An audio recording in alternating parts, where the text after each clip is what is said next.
sini saya akan mempresentasikan mengenai sistem dan simbol angka awal.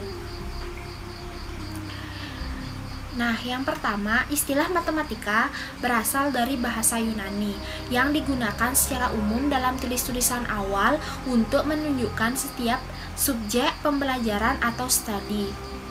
Seiring dengan kemajuan pembelajaran, matematika dimulai di Yunani klasik selama tahun 6000 hingga 3000 sebelum Masehi. Secara umum diterima bahwa matematika berasal dari bahasa praktis, perhitungan, dan pencatatan angka.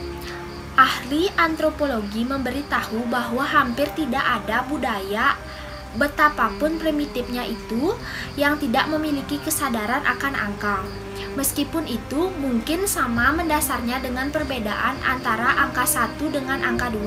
Suku-suku aborigin Australia tertentu misalnya hanya menghitung menjadi 2. Bila angka lebih besar dari 2 yang bisa disebut sebagai banyak.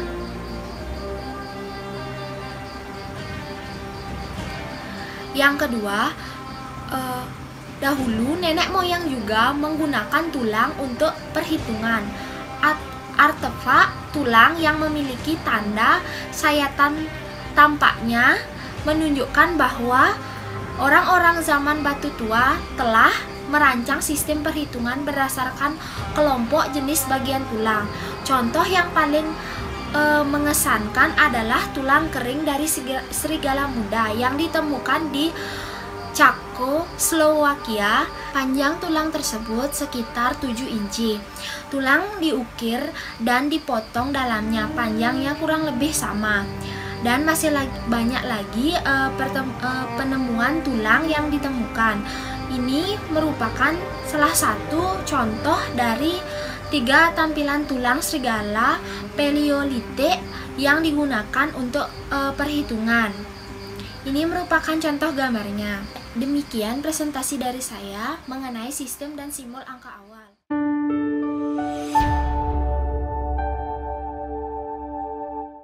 Saya akan membawakan materi Quipus Peru, simpul sebagai angka. Benang angka yang digambarkan oleh tali yang diikat yang disebut Quipus dari suku Inca di Peru. Pada mulanya adalah suku Inca Amerika Selatan yang hidup di pegunungan Andes Tengah. Suku Inca mengamati bahwa setiap kota di Peru mempunyai ikatan simpul yang khusus yang mempertahankan kisah-kisah yang rumit dengan simpul dan lekukan pada untayan beraneka warna. Quipus penting di kekaisaran Inca karena terlepas dari simpul ini tidak ada sistem penulisan yang pernah dikembangkan di sana. Quipus terbuat dari tali utama yang tebal atau palang lintang yang dipasang dengan tali net dengan panjang dan warna yang berbeda. Tiap-tiap senar yang panjang menggambarkan suatu benda yang harus dikelompokkan. Yang satu dapat digunakan untuk memperlihatkan jumlah domba, misalnya, yang lain untuk kambing, dan ketiga untuk anak domba. Simpul itu sendiri menunjukkan angka, nilai-nilai yang bervariasi menurut jenis simpul yang digunakan dan posisi spesies pada tayan. Sistem desimal digunakan dengan simpul yang mewakili unit-unit ditempatkan paling dekat di bagian bawah, puluhan muncul langsung di atas, kemudian ratusan, dan seterusnya. Tidak ada simpul yang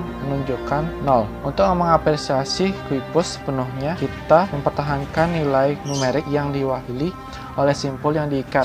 Hanya 3 jenis simpul yang digunakan. Simpul 8 terdiri untuk 1.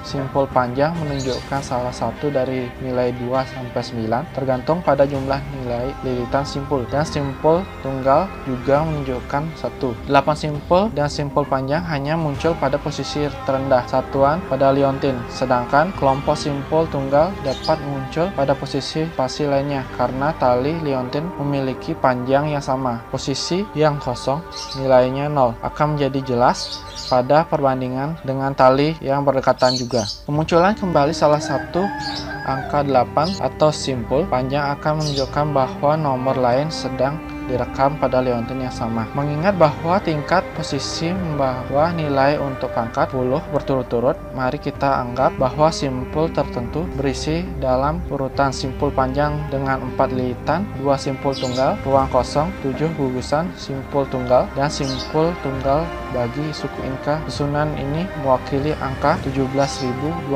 sama dengan 4 ditambah 2 kali 10 ditambah 0 kali 10 pangkat 2 ditambah 7 kali 10 pangkat 3 ditambah 1 kali 10 pangkat 4. Selama sejarah yang panjang, tampaknya jelas bahwa kemajuan dalam merancang cara-cara untuk mempertahankan dan menyampaikan informasi numerik baru terjadi setelah orang-orang primitif meninggalkan kehidupan nomadik.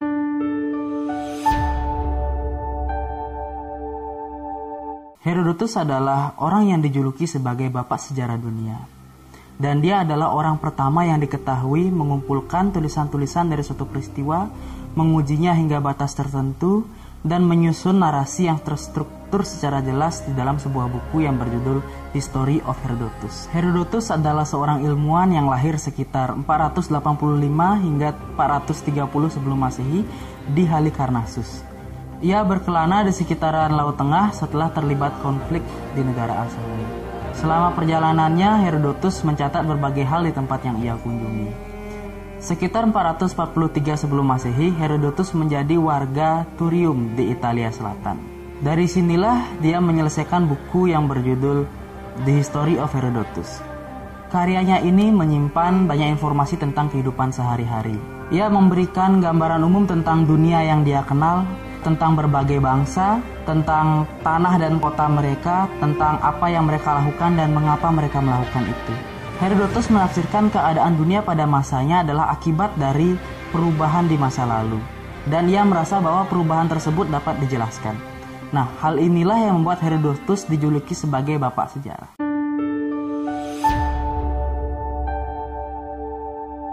Pada 3500 sebelum Masehi, bangsa Mesir memiliki sistem bilangan yang sangat berkembang, yang memungkinkan perhitungannya berlanjut tanpa batas dengan pengenalan simbol. Hal tersebut terlihat dalam kepala gada Raja Narmer. Gambar ini memberikan ringkasan tentang rampasan yang diambil oleh Raja Narmer selama perangnya. 400.000 sapi, 1.422.000 kambing, 120.000 tawanan. Di salah satu kuburan dekat piramida Giza ditemukan simbol angka hieroglif, yang mana angka 1 dituliskan dengan satu goresan vertikal, kemudian angka 10 berbentuk seperti tapal kuda, kemudian angka 100 digambarkan seperti seutas tali yang melengkung, angka 1000 digambarkan seperti bunga lotus, angka 10.000 digambarkan seperti jari yang ditekuk, angka 100.000 digambarkan seperti kecebong, angka 1 juta digambarkan seperti orang yang mengangkat kedua tangannya, kemudian angka 10 juta digambarkan seperti simbol yang mereka anggap sebagai matahari terbit. Hal ini menunjukkan sistem perhitungan Mesir adalah sistem desimal. Angka-angka lain diekspresikan dengan simbol tersebut, dengan cara ditambahkan setiap karakternya hingga 9 kali. Biasanya arah penulisannya itu dari kanan ke kiri, di mana bilangan yang lebih besar dicantumkan di kanan, dan diikuti seterusnya oleh bilangan yang lebih kecil sesuai dengan urutannya. Tulisan ini menunjukkan 100.000 ditambah 4 kali 10.000 ditambah 2 kali 1.000 ditambah 100 ditambah 3 kali 10 ditambah 6 kali 1. Sehingga yang tertulis dalam hieroglif ini adalah 142.136. Dalam kasus penjumlahan, kita hanya perlu mengumpulkan simbol-simbol yang sama dan menukarkan 10 simbol yang sama tersebut dengan satu simbol yang lebih besar. Penjumlahan 345 dan 678. Dari hasil penjumlahan tersebut akan didapatkan 9 kali ratusan, 11 kali puluhan, serta 13 kali satuan.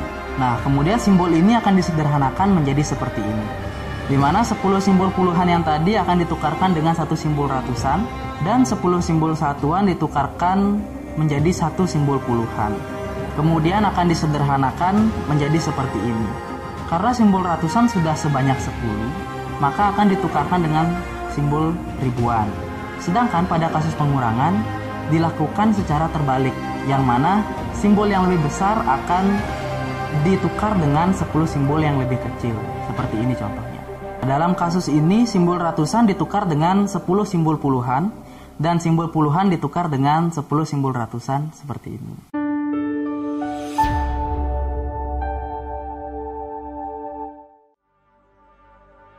Kan saya Kari Sri Samprena, di sini saya akan membahasakan materi Egyptian Hieratic Numeration dan Greek Alphabetic Numeral System. Nah, yang pertama itu Egyptian Hieratic Numeration atau sistem perangkat Mesir, di mana orang Mesir zaman dahulu menulis sesuatu atau mencatat sesuatu yang penting mereka pada prasasti yang terbuat dari batu ataupun logam. Namun prasasti yang dari batu atau logam ini kurang praktis dan kurang efisien, sehingga karena penggunaan prasasti kurang praktis dan tidak efisien, maka dicari solusi baru dan orang Mesir kuno menemukan solusi yaitu pohon papirus. Nah, pohon papirus ini yang nantinya akan dijadikan kertas sehingga dalam penulisan akan lebih praktis dan lebih mudah dibuat kemana-mana. Nah, setelah ditemukannya papirus, penyerahan tulisan melimpah dengan sangat cepat, utamanya melalui para pendeta. Nah, di sini terlihat contoh beberapa simbol untuk penomoran di Mesir. Ya, ada 1, 2, 3 dan seterusnya. Sistem hierarkis yang digunakan untuk mengklasifikasikan bilangan seperti yang ditunjukkan pada tabel sebelumnya. Perhatikan bahwa tanda untuk 1, 10, 100, dan 1000 pada dasarnya adalah singkatan dari gambar-gambar yang digunakan sebelumnya. Nah, dalam hieroglif angka 37 muncul seperti yang terlihat pada gambar, tapi dalam skripsi hieratik diganti dengan angka yang tidak terlalu rumit seperti pada gambar seperti A dan Z. Jumlah simbol yang lebih besar yang diminta dalam notasi ini melakukan pajak yang mengganggu pada ingatan, tetapi para penulis Mesir tidak dilakukan lagi menganggap ini dibenarkan oleh kecepatan keringkasannya. Ide penyandian adalah salah satu langkah yang menentukan dalam pengembangan penomoran yang signifikan sebanding dengan adopsi prinsip posisi Babilonia. Nah, yang selanjutnya The Greek Alphabetic Numeral System atau sistem alfabet Yunani. Sekitar abad ke-5 sebelum Masehi, orang Yunani di Ionia juga mengembangkan sistem angka resmi, tetapi dengan seperangkat simbol yang lebih luas untuk 27 huruf yang dihasilkan digunakan sebagai berikut, di mana 9 huruf awal dikaitkan dengan angka dari 1 sampai 9, 9 huruf berikutnya mewakili 9 kelipatan integral pertama dari 10, 9 huruf terakhir digunakan untuk 9 kelipatan integral pertama dari 100. Nah, tabel berikut menunjukkan bagaimana huruf-huruf dalam alfabet. Terlihat di 1 itu alfa, 2 beta, 3 gamma, dan seterusnya. Nah, karena sistem ionik masih merupakan sistem berjenis aditif, semua bilangan antara 1 dan 999 dapat diwakili oleh paling banyak 3 simbol. Kerjanya disebutkan pada gambar, dan untuk yang lebih besar skema berikut digunakan. Tanda aksen ditempatkan di kiri dan di bawah huruf satuan sesuai dikalikan angkanya dengan 1000. Jadi beta mewakili bukan 2 tapi 2000, puluhan ribu ditentukan dengan menemukan huruf baru M dari kata myriad yang artinya 10.000. Huruf M ditambahkan di samping atau di bawah simbol untuk angka dari 1 hingga 9.999, menyebabkan angka tersebut dikalikan dengan 10.000 seperti yang terlihat pada gambar. Dan dengan konvensi ini orang Yunani menulis seperti terlihat pada gambar bisa dilihat. Nah, untuk menyatakan angka yang lebih besar kekuatan 10.000 digunakan. MM ganda menunjukkan 10.000 pada dan seterusnya. Simbol selalu disusun dalam urutan yang sama, dari kelipatan tinggi 10 di kiri hingga terendah di kanan. Jadi tanda aksen terkadang dapat dihitung jika konteksnya jelas. Penggunaan huruf yang sama untuk ribuan dan satuan seperti yang terlihat pada gambar memberi nilai tempat lokal pada huruf kiri. Untuk membedakan arti numerik huruf dari penggunaan biasa, mereka dalam bahasa orang Yunani menamakan aksen di ujungnya atau sebuah bilah diperpanjang di atasnya. Dengan demikian angka 1025 mungkin tampak seperti zina pada gambar. Keberadaan insidental yang diberikan terhadap numerasi alfabet adalah bahwa penjajaran kata dan ekspresi angka menggunakan simbol yang sama mengarah ke bentuk mistis-mistis angka yang disebut dikenal dengan gematria. Dalam gematria, angka diberikan ke setiap huruf dalam alfabet dengan beberapa cara, dan nilai kata adalah jumlah angka yang diwakili oleh hurufnya. Dua kata kemudian dianggap berkaitan jika dijumlahkan dengan angka yang sama. Hal ini munculkan praktik pemberian nama secara samar dengan mengutip nomor masing-masing. Angka yang terkenal itu adalah 696 yang jumlah binatang yang disebutkan dalam Alkitab di dalam kitab baru. Kemungkinan besar itu muncul pada Nebukadnezar yang namanya memiliki nilai ini ketika ditulis dalam bahasa Ibrani. Dalam banyak edisi lama Alkitab, angka 99 muncul di akhir doa sebagai pengganti amin. Ilustrasi menarik dari gematria juga ditemukan dalam grafi Pompai, mana aku cinta dia yang nomornya 545.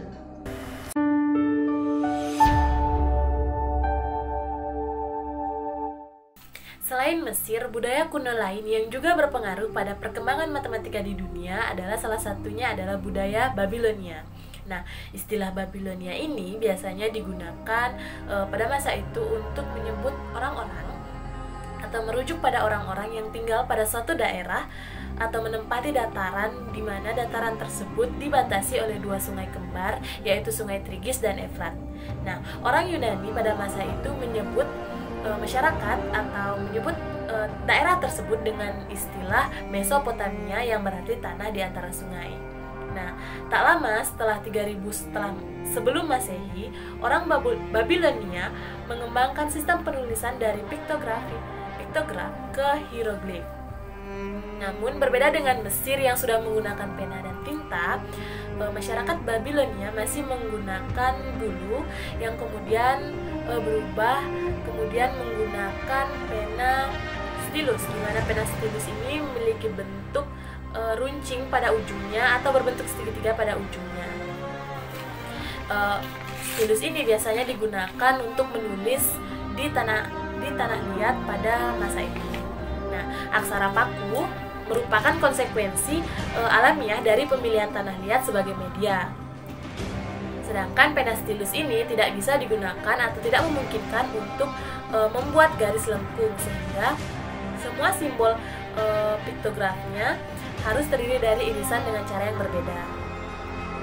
Namun, tidak seperti dengan hieroglif yang tetap berupa tulisan gambar sampai mendekati akhir peradaban Mesir, karakter paku secara bertahap disederhanakan sampai piktografinya tidak lagi terlihat.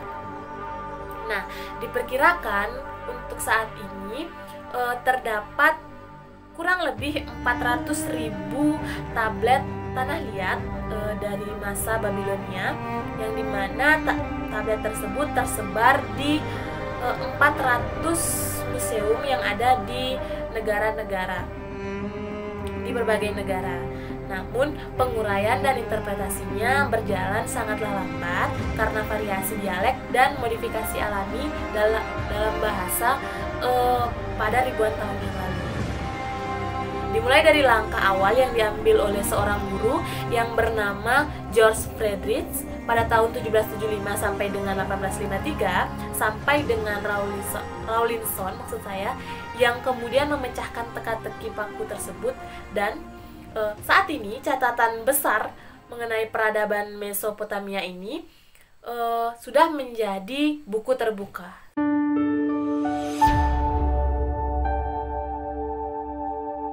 Sistem angka posisi di Babilonia dan menulis di Tiongkok kuno.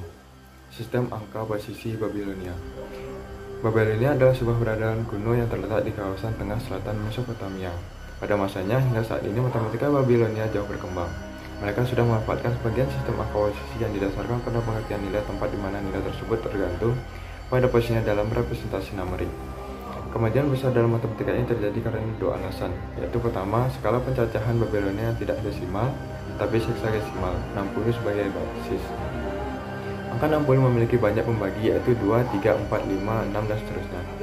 Selain itu, bangsa Babilonia memiliki sistem bilangan real di mana digit yang ditulis sebelah kiri memiliki nilai yang lebih besar seperti bilangan berbasis 10. Ketika bilangan bulat dipresentasikan dalam sistem heksagesimal, tempat sebuah digit dipindahkan ke kiri meningkatkan nilainya dengan faktor 60 spasi terakhir. Dicadangkan untuk angka dari 1 hingga 59. Berikutnya spasi untuk kelipatan 60. Didahului dengan kelipatan 60 derajat dan seterusnya. Misalnya, sistem Babilonia 3254. 3 dikali 60 kuadrat plus 25 kali 60 plus 4. Dan bukan 3 kali 10 kuadrat plus 25 kali 10 plus 4 seperti sistem desimal basis 10 sebelumnya. Notasi numerik Babilonia menekankan dua irisan karakter, baca tidak sederhana, seperti paku memiliki nilai 1 dan dapat digunakan 9 kali, sedangkan baji samping yang lebar berduri seperti tanda panah kiri untuk 10 dan dapat digunakan hingga 5 kali.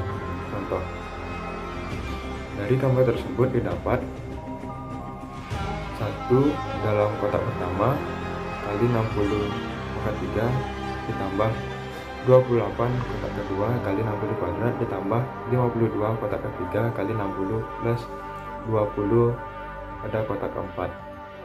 Bangsa Babilonia memiliki sistem angka posisi yang sejati, di mana angka-angka yang dituliskan di lajur lebih kiri menyatakan nilai yang lebih besar, seperti di dalam sistem desimal. Akan tetapi terdapat kekurangan pada kesetaraan koma desimal, sehingga nilai tempat suatu simbol seringkali harus dikira-kira berdasarkan konteksnya. Karenanya diperkenalkan tanda pemisah untuk digunakan sebagai tempat kedudukan sehingga menunjukkan ruang kosong antara dua digit di dalam sebuah angka, yaitu segitiga bertumpuk atau dua paku menyamping. Misalkan sebelum diperkenalkan tanda pemisah pada sistem berikut memiliki dua nilai, yaitu 1 kali 60 plus 24 dan 1 kali 60 kuadrat plus 0 kali 60 plus 24. Setelah ada tanda pemisah akan mewakili satu nilai saja, yaitu 1 kali 60 kuadrat plus 0 kali 60 plus 24. Karena pemisah Babilonia hanya digunakan secara medial dan masih belum ada simbol yang menunjukkan tidak adanya digit di akhir sebuah angka, sehingga tidak adanya tanda 0 di ujung angka berarti tidak ada jalan keluar memberitahu apakah tempat terendah adalah 1 unit, kelipatan 60 atau 60 kuadrat, atau bahkan kelipatan dari 1 per 60. Nilai simbol 2.24 bisa berarti 2 kali 60 plus 24. Namun bisa juga berarti 2 kali 60 kuadrat plus 24 kali 60. Jadi, orang Babilonia kuno tidak pernah mencapai sistem posisi absolut. Representasi numerik mereka mengungkapkan urutan relatif dan digit, dan koteknya sendiri yang memutuskan besarnya angka yang ditulis secara hexadesimal. Karena basisnya begitu besar, biasanya terbukti nilai apa yang dimaksudkan untuk memperbaiki kekurangan ini. Untuk menggunakan titik koma memisahkan bilangan bulat dari pecahan, sedangkan semua hexadesimal lainnya tempat akan dipisahkan satu sama lain dengan koma. Misal 25,0,3 titik koma 30 dan 25,0 titik koma 3,30, di mana titik koma 30 itu berarti 30 per 60 sama dengan setengah. Dan untuk contoh di belakang koma 5,15 berarti 5,5 per 60 plus 15 per 60 kuadrat sama dengan 7 per 80. Sehingga untuk pertanyaan sebelumnya 25 kali 60 kuadrat plus 0 kali 60 plus 3 plus 30 per 60. Dan untuk yang kedua 25 kali 60 plus 0 kali tambah 3 per 60 plus 30 per 60 kuadrat. Nah, jadi keunggulan sistem angka posisi Babilonia dibandingkan aditif Mesir adalah perhitungan dengan pecahan satuan sangat terlihat, sehingga metode ini menjadi yang utama instrumen perhitungan di Babilonia pada saat itu. Yang kedua, menulis di Tiongkok kuno. Studi awal tentang matematika dibatasi sebagian besar pada orang-orang Mediterania zaman kuno, Yunani, dan hutang mereka kepada orang Mesir dan penduduk Pulau Sabit tersebut. Namun demikian, beberapa komentar umum diajukan tentang peradaban di Timur Jauh, dan terutama tentang peradaban tertua dan paling sentralnya di Cina. Meskipun masyarakat Cina tidak lebih tua dari peradaban lembah sungai lainnya di zaman kuno, di tengah-tengah milenium kedua sebelum Masehi, orang Cina sudah menyimpan catatan astronomi kejadian pada fragmen-fragmen. Di antaranya masih ada. Namun juga Cina sudah memiliki sistem penomoran posisi. Tidak seperti pada iklim kering seperti Mesir dan Babilonia yang mengautkan bahan-bahannya sudah mati sebagai buku. Jauh di timur kuno yang disebut peradaban bambu yang memiliki variasi iklim yang kuat menggunakan bambu untuk dibuat sebuah buku. Potongan bambu kecil yang digunakan telah disiapkan untuk membelah bagian halus antara dua simbol menjadi strip tipis yang kemudian dikeringkan dan dikikis dan disambung menggunakan 4 tali bersilang. Bahan lain yang digunakan pada waktu itu yaitu sutra, yang mungkin digunakan selain buku dari bambu yang terlalu berat dan tidak praktis. Faktor lain yang membuat catatan kronologis kurang dapat dipercaya dari Cina daripada Mesir dan Babilonia adalah bahwa buku-buku cenderung menumpuk di istana atau perpustakaan pada saat itu, di mana buku-buku tersebut menghilang atau hancur ketika terjadi pergolakan besar antar dinasti di Cina.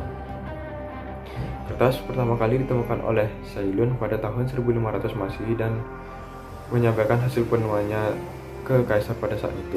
Cailun berkata, tablet bambu sangat berat dan sutra sangat mahal sehingga saya mencari untuk cara mencampurkan potongan-potongan kulit kayu, bambu, dan serpihan lainnya. Dan Cailun mempunyai bahan yang sangat tipis sehingga cocok untuk menulis. Dan selanjutnya Sailun dan muridnya membuat kertas dengan skala yang lebih besar sehingga menyebar ke seluruh Asia hingga Eropa, dan pertama kali di Spanyol. Sementara matematika sangat memperhatikan hal-hal praktis, penting bagi pemerintah, birokrasi, pengukuran dan survei tanah, perpajakan, pembuatan kanal dan tanggul, dimensi lumbung, dan lainnya. Dari penemuan itu, orang Cina membuat kemajuan yang cukup besar dalam matematika teoritis karena Jesuit misioner yang tiba pada saat itu di Peking pada awal tahun 1600-an menemukan sesuatu yang penting di departemen pemerintahan yang dikenal sebagai kantor matematika. Mereka berasumsi bahwa kantor matematika tersebut untuk memproses studi matematika ke seluruh kekaisaran. Sebenarnya itu terdiri dari beberapa pejabat kecil yang terlatih dalam menyusun sebuah kalender. Sepanjang sejarah Cina, kepentingan utama mereka adalah membuat kalender karena hak kaisar untuk mengumumkan hasil kalender tersebut berguna dalam pertanian yang sangat bergantung pada irigasi pembuatan, sehingga hasil kalender sangat penting untuk mengetahui tentang awal dan akhir musim hujan, serta tentang mencarinya salju dan naiknya air sungai. Jadi orang yang bisa memberikan kalender pada saat itu kepada orang-orang dapat diklaim sebagai orang-orang yang sangat penting. Karena penetapan kalender adalah hak prerogatif yang dijaga sangat ketat, memang tidak mengherankan bahwa kaisar cenderung melihat investigasi independen dengan alarm di Cina. Julius Caesar Italia Medici meninggal pada tahun 1910. Itu dilarang di bawah sakit kematian untuk belajar matematika tanpa izin kaisar. Dianggap sebagai pelayan ilmu astronomi yang lebih penting, matematika memperoleh praktis orientasi yang menghalangi pertimbangan ide-ide abstrak